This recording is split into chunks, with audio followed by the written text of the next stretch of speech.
जय हिंद। आज के इस वीडियो में मैं आपको बताने वाला हूं आर्टिकल द के बारे में। अभी इसके पहले के वीडियो में मैंने आपको ए और एन के प्रोनाउंसिएशन के बारे में बताया था। आज मैं बताऊंगा द के प्रोनाउंसिएशन के बारे में। इसका प्रोनाउंसिएशन क्या है। देखिए, जैसा क्या है कि इसको कहीं कुछ जगह पे इसको दी पढ़ा जाता है, कुछ जगह पे इसका प्रोनाउंसिएशन द होता है और कुछ जगह पे इसका प्रोनाउंसिएशन दी होता है। ये इसके प्रोनाउंसिएशन है। ये तीन प्रकार का प्रोनाउंसिएशन होता है। तो सवाल उठता है कि इसको हम द कब बोलते हैं, कब दी बोलते हैं, कब द बोलते हैं और कब दी बोलते हैं। तो इसके बारे में ध्यान दीजिए। तो पहली चीज है, जो फर्स्ट पॉइंट है, फर्स्ट पॉइंट ये है कि अगर if this article, the definite article the या the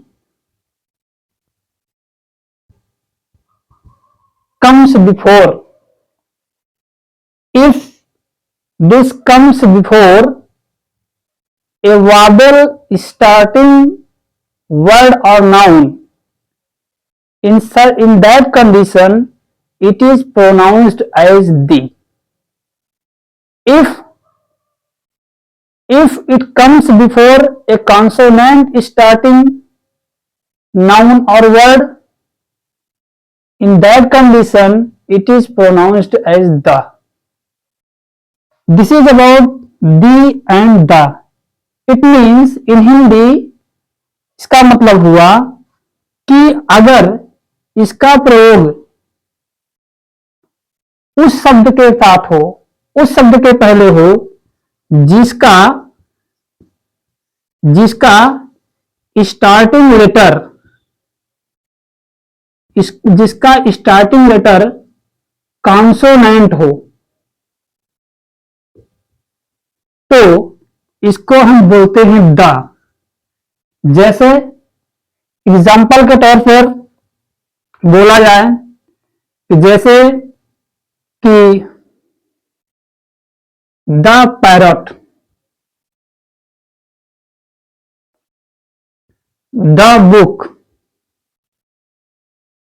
अब यहां पे देखिए, इसका पहला लेटर कॉन्सोनेंट आया है, इसलिए इसको द बोला जाएगा। दूसरा कंडीशन है, जिस वर्ड का स्टार्टिंग लेटर जो है, स्टार्टिंग लेटर वावेल होगा, वावेल हो तो इसको क्या बोलेंगे, तो इसको क्या बोलना है, तब इसको बोलना है दी। फॉर एग्जाम्पल, जैसे हमको बोलना है the elephant, the apple, the engine, the ink pot. अब देखिए, यहां के जो वर्ड्स आए हैं द के दी के बाद, ये इसके बाद जो वर्ड्स आए हैं, इनका जो पहला लेटर है, इनका स्टार्टिंग लेटर जो है वो है वावेल, इसलिए इनको दी पढ़ा गया। अब नेक्स्ट पॉइंट आता है। नेक्स्ट पॉइंट यह है कि इसको ये दी कब बोलते हैं। इसको देख लीजिए, इसको दी कब बोलते हैं, जब इसका मतलब होता है, जब इसको इंफाइसिस देकर उस जिस वर्ड या नाउन के बारे में के पहले इसका यूज किया जा रहा है, अगर उस पर जोर दिया जाए, इंफाइसिस दिया जाए, तो इसका मतलब, तो उस कंडीशन में इसको दी बोलते हैं। और उस जगह इसका मतलब होता है, ये उसके खासियत, ये उसकी खासियत को बताता है, यानी कि उसकी असलियत को बताता है। इस प्रकार से, जैसे कि कहने का मतलब वो असली उसके गुणों की बात करता है। जैसे कहा जाए कि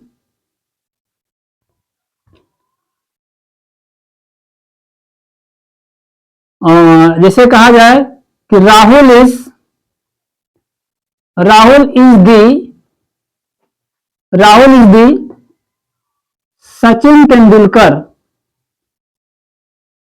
Sachin Tendulkar of our colony. Rahul is the Sachin Tendulkar of our colony. Rahul is the Sachin Tendulkar. यहां पे ये सचिन तेंदुलकर यानी कि इसके जो गुण हैं खास तौर पे ये सचिन तेंदुलकर से मिल रहे हैं राहुल के गुण, और ये राहुल जो है सचिन तेंदुलकर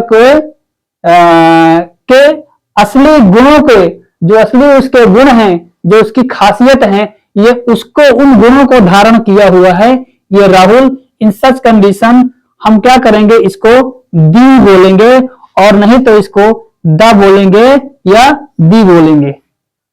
ठीक है, आशा करता हूं कि आपके समझ में द का जो प्रोनाउंसिएशन है इसका ये अच्छे से समझ में आ गया होगा।